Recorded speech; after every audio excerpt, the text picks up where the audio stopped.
Bienvenue dans Stat Academy. Aujourd'hui, découvrons un outil puissant pour prédire, comprendre et améliorer les rendements, la régression. Vous êtes prêts? Allons-y. Partie 1. C'est quoi une régression? Imaginez que vous cultivez de l'arachide. Vous vous demandez, est-ce que la quantité d'engrais influence mon rendement? La régression, c'est comme tracer un chemin dans un nuage de points. Ce chemin, une droite, nous montre comment une variable, comme la dose d'engrais, influence une autre, comme le rendement. Partie 2. Régression linéaire simple. La régression linéaire simple, c'est le cas le plus basique. On a une cause supposée, comme l'engrais, et un effet, le rendement. C'est comme si vous donniez une dose d'engrais et que vous observiez combien votre champ d'arachide vous remercie en retour. L'équation de cette droite, c'est ça. Rendement égal à A plus B fois. Dose engrais pointe A est l'interception, le rendement sans engrais. B est le bonus pour chaque kilo d'engrais.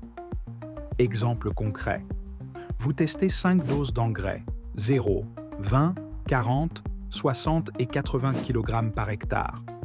Voici vos rendements. 1,2, 1,8, 2,4, 3,0 et 3,5 tonnes par hectare. La régression vous donne l'équation. Rendement, 1,0 plus 0, 3 fois engrais. Ce qui signifie que chaque kilo d'engrais donne 30 kg d'arachide en plus, en moyenne. Partie 3, régression multiple. Mais en agriculture, le rendement ne dépend pas que de l'engrais. Il dépend aussi de la pluie, de la densité de semis, du type de sol. Rendement égal à A plus B 1 fois engrais plus B, 2 fois pluie plus B, 3 fois densité. Ici, chaque coefficient mesure l'impact d'une variable en gardant les autres constantes. Imaginez que vous cuisinez un plat. Si vous voulez connaître l'effet du sel, vous ne changez ni l'huile ni le sucre. La régression multiple fait ça. Elle bloque les autres ingrédients. Partie 4. Interprétation des coefficients. Un coefficient positif équivaut à une augmentation du rendement. Un coefficient négatif, ça peut signaler un effet de saturation. Trop de plantes et elles se gênent. Exercice. Un agronome souhaite évaluer l'effet de 3 facteurs agronomiques sur le rendement en arachide en tonnes par hectare, la dose d'engrais, kilogrammes par hectare, la pluviométrie, millimètres, durant la saison de croissance, et la densité de semis, plantes par hectare. Il a réalisé 6 essais avec des combinaisons différentes de ces facteurs et a enregistré ces données. Voici comment on procède sur RStudio pour faire l'analyse de régression.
Voici comment interpréter et rapporter les résultats de la régression linéaire simple. Nous avons ajusté un modèle linéaire, estimé par les moindres carrés ordinaires, pour prédire le rendement en fonction de l'engrais. Formule, rendement Elias-engrais. Le modèle explique une proportion statistiquement significative et substantielle de la variance, R carré égale à 0,98, F parenthèse, 1,4 parenthèse, égale à 215,5, 32, P inférieur à 0,001, R carré ajusté égale à 0,98. L'interception du modèle, correspondant à une dose d'engrais, 0, est estimée à 1,31, intervalle de confiance à 95%, 1,03 à 1,60, T4 égale 12,89, P inférieur à 0,001. Dans ce modèle, l'effet de l'engrais est statistiquement significatif et positif.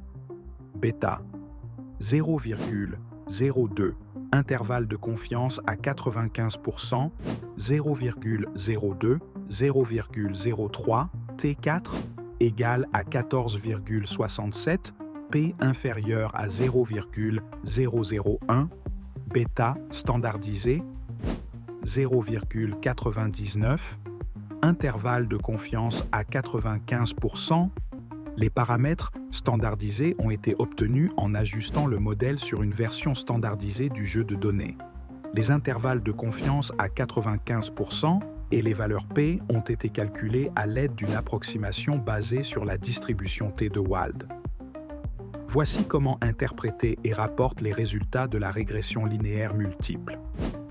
Nous avons ajusté un modèle linéaire, estimé par les moindres carrés ordinaires, pour prédire le rendement à partir des variables engrais, pluie et densité, formule, rendement, IJU engrais, plus, pluie, plus densité. Le modèle explique une proportion statistiquement significative et substantielle de la variance, R carré égale à 0,98, F, parenthèse 3, 2 égale à 38,55, P égale 0,025, R carré ajusté égale 0,96. L'interception du modèle correspondant à engrais, gaz 0, pluie, 0 et densité, 0 est de 0,89, intervalle de confiance à 95%, moins 13,68 à 15,45, T de 2 égale 0,26, P égale 0,818. Dans ce modèle, l'effet de l'engrais est positif mais non significatif. Bêta, 0,02, intervalle de confiance à 95%, 0,02 à 0,02, P, 0,136, bêta standardisé, 0,95, intervalle de confiance à 95%, 0,74 à 0,74. L'effet de la pluie est négatif et non significatif. Bêta, 0,00228, P, 0,882, bêta standardisé, égale à moins 0,03, intervalle de confiance à 95%, 0,93 à 0,86. L'effet de la densité est positif, mais non significatif. Bêta, 6,47 x 10 à la puissance moins 6, intervalle de confiance à 95%, 1,1, 0, 2 x 10 à l'exposant, moins 4 à 1,15 x 10 à l'exposant moins 4, T, 2, égale 0,26, P égale 0,821, bêta standardisé égale 0,07, intervalle de confiance à 95%, 1,18 à 0,8, odna,37 Les paramètres standardisés ont été obtenus en ajustant le modèle sur une version standardisée du jeu de données. Les intervalles de confiance à 95% et les valeurs P ont été calculés à l'aide d'une approximation basée sur la distribution T de Wald. Conclusion. Pourquoi utiliser la régression? Grâce à la régression, vous pouvez prédire vos rendements, comprendre les facteurs clés, optimiser vos intrants, argumenter vos choix techniques avec des chiffres solides. N'oubliez pas de vous abonner, de liker et de partager la vidéo si vous l'avez trouvée utile. À bientôt sur Stat Academy.